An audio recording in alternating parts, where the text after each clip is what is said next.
Meaning Beyond Words, written by Dr. Lokendra Singh, published in the year 2010.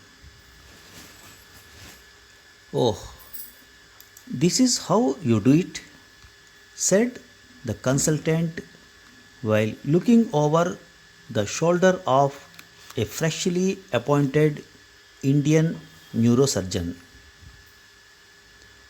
He was operating at Manchester Royal Infirmary, Manchester, north of England.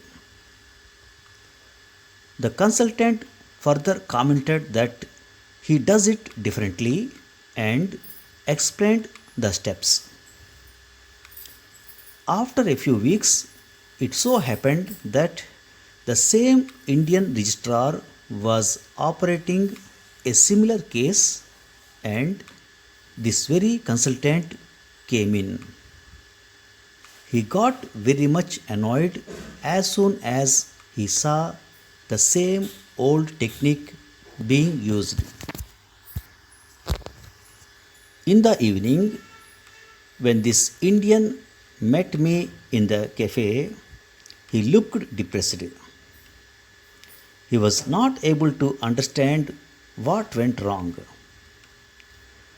I was operating the way I am trained in India, and he said his technique was different, but he never told me to operate his way. He complained. I had a hearty laugh.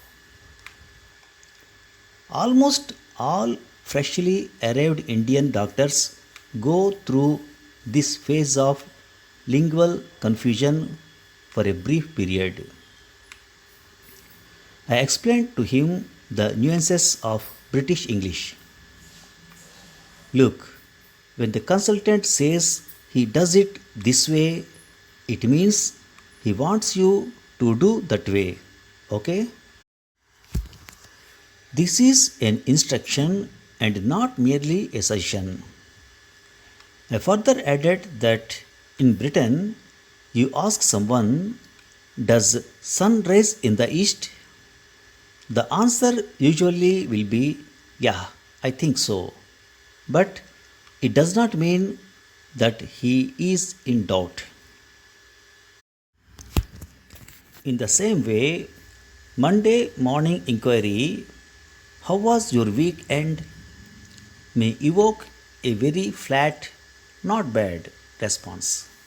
It does not mean he or she did not have a great weekend. My friend looked baffled. The communication gap can create lot of funny problems sometimes.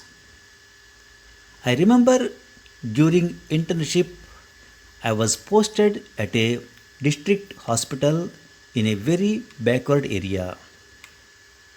My chief medical officer was a very stylish man.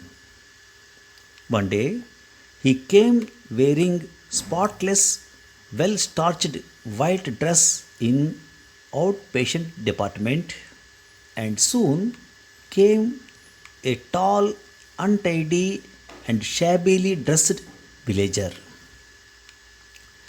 The villager put his dirty foot with pus discharging sinus on his table so that the doctor could inspect it properly. The stool kept for patients was already occupied. The CMO got infuriated and very sarcastically said, पैर वहाँ क्यों रखना है, यहाँ मेरे ऊपर रख. And lo, the villager did exactly the same. The poor fellow did not understand the sarcasm. His size 10 foot, smeared with mud and pus, was imprinted on CMO's trousers. One more funny episode took place at Postgraduate Institute, Chandigarh, when I was getting trained as a neurosurgeon. Lot of people from Himachal Pradesh come to PGI for treatment. Most of them are simple, poorly educated, and from rural background. Well, all episodes may not be funny. A few years ago, a Muslim patient came to me for treatment of spinal problem, but unfortunately he developed brain stroke. The patient was from a rural background and most of the relatives were illiterates. I called all of them to explain about this new development.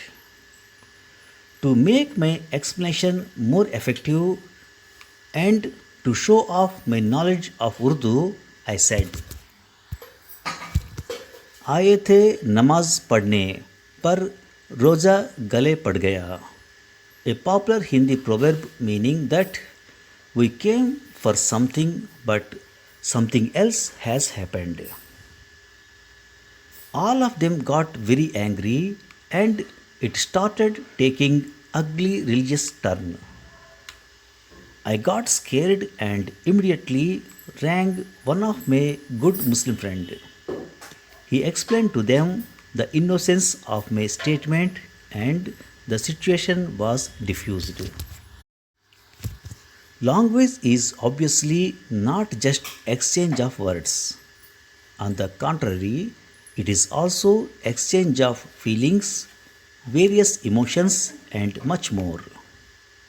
The prosody, that is, emotional coloring of speech, can convey just the opposite meaning of words spoken.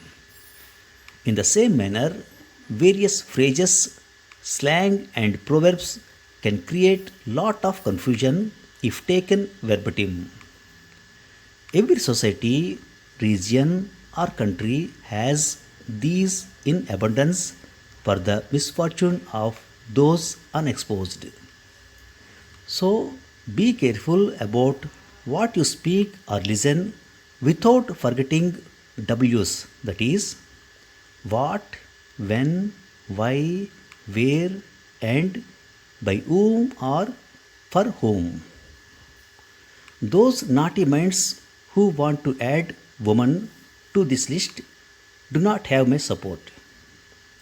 Do you think I am scared? Well, I don't think so. But remember, there can be meaning beyond the words. Thank you for listening.